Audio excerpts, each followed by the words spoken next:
It was probably the most spectacular and frightening accident of the Formula One season. I'm talking, of course, about the start line shunt at Spa, where Nico Hülkenberg missed his braking point, clattered into Fernando Alonso, sent the McLaren airborne, and the McLaren landed atop the cockpit of Charles Leclerc's Sauber. It raised the debate of the halo safety device again, people talking about whether that prevented a serious injury to Leclerc.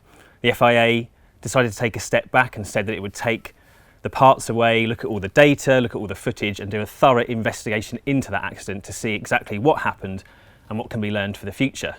I'm joined by John Noble and James Roberts to discuss the FIA's report into that accident. It's now been released, and John, you've been poring over the pages of that report and learned some quite interesting findings. So talk us through what the FIA has learned. Yeah, a proper, thorough, deep analysis of what happened. They used computer simulations, video data, the in-ear accelerometers, everything to get the full picture of exactly what happened.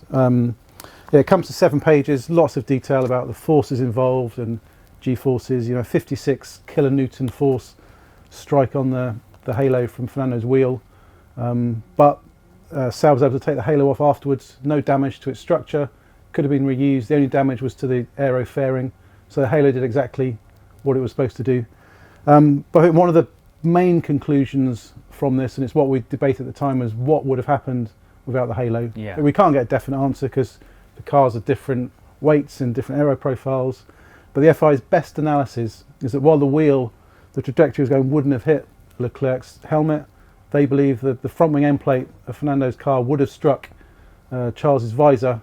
And if you're in that scenario, who knows, what level of injury or worse could have happened. Well, we've seen, obviously, in Formula One in the past, when things strike visors, that's the weak point on the helmet, isn't it? And Felipe Massa knows particularly what can happen when things strike there. Do you get the sense that perhaps perceptions of the halo are changing now that we've had Leclerc potentially a serious injury prevented by halo's inclusion, and also the Formula 2 accident at Barcelona, Tatsuki Makino? I think the FIA report says that he certainly would have suffered a serious injury if the halo hadn't been present in that accident. Yeah, it's been surprising. The FIA's simulation analysis reckon it would take them at least 1 or 2 years to have one incident like this where the halo would play a role. We've had 2 in one season, and I think the halo debate's finished. In terms of safety, it's totally clear now this was the right move to do. We've got racing drivers now who are uninjured, still with us today, and may not have been, especially in the F2 case, which is a huge testament.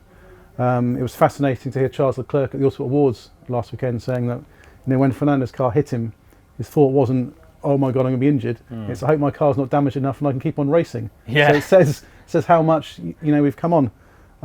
Of course, the other issue now is what the halo looks like, and I think that's a debate that will go on for a little while yet. Yeah, is that the sense that you get, James, from being in the paddock? It seems that people are warming up to this idea that halo has made a considerable difference to safety, but the look is still something that people struggle to cope with. Is there a way that can be improved, and do we see a plan in the future for a better integration of the halo into the cars? I think the best example you can look at is the new generation Formula E car, where it's much more designed into the monocoque of the car itself. It's much more rather than just being like a clunky thing on the top. It looks more streamlined and aerodynamically efficient. And I think as an example of where we see it so often is in Abu Dhabi a fortnight ago. We had the new Formula 3 car, the GP3 Formula 3 car unveiled, and that came with a halo, and I don't think anyone noticed it. Do you know what I mean? It's become so commonplace now that we see it in Formula 2, now Formula 3, Formula E as well, that you don't really notice it. The one problem I still do have with it though is, particularly when you see it on the television, you're trying to identify drivers, is I instantly look at the helmet, who's in the car, and then you just have that halo in the way, so you can't immediately recognise who it is. But I think the way that they've done television graphics as well, where they've had the rev counter and the speedometer over the halo to hide it, I think there's all sort of clever ways that are making it look more appeasing than it certainly was when it first came out. Yeah, I guess with a lot of these things, when the look of a Formula One car or any racing car changes substantially, there's a period of adjustment, isn't there? And just time is enough to kind of help everybody get over any hang-ups they have. But the FIA also has plans to improve the halo and alter the design going forward. So can you explain a little bit about Yeah, some of the ideas they have for that? Yeah, you're right. When the wings went wider, people go, oh, these are so ugly. Then we had the ugly noses for a while, and we quickly get used to them. A new norm is very, very quickly established. And I think as we move into next year, people won't notice the halo, it won't become a big talking point. But the FIA is committed to the halo.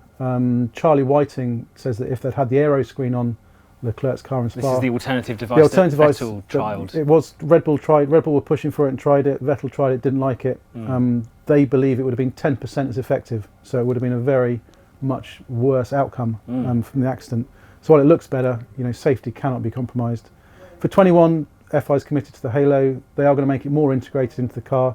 And I think we see from the new generation of Formula E, that's been designed with the halo in mind. It's fully integrated and fits in and works well. So I think as we move to a new generation of cars, as it becomes a central part of it, I think no one will notice it.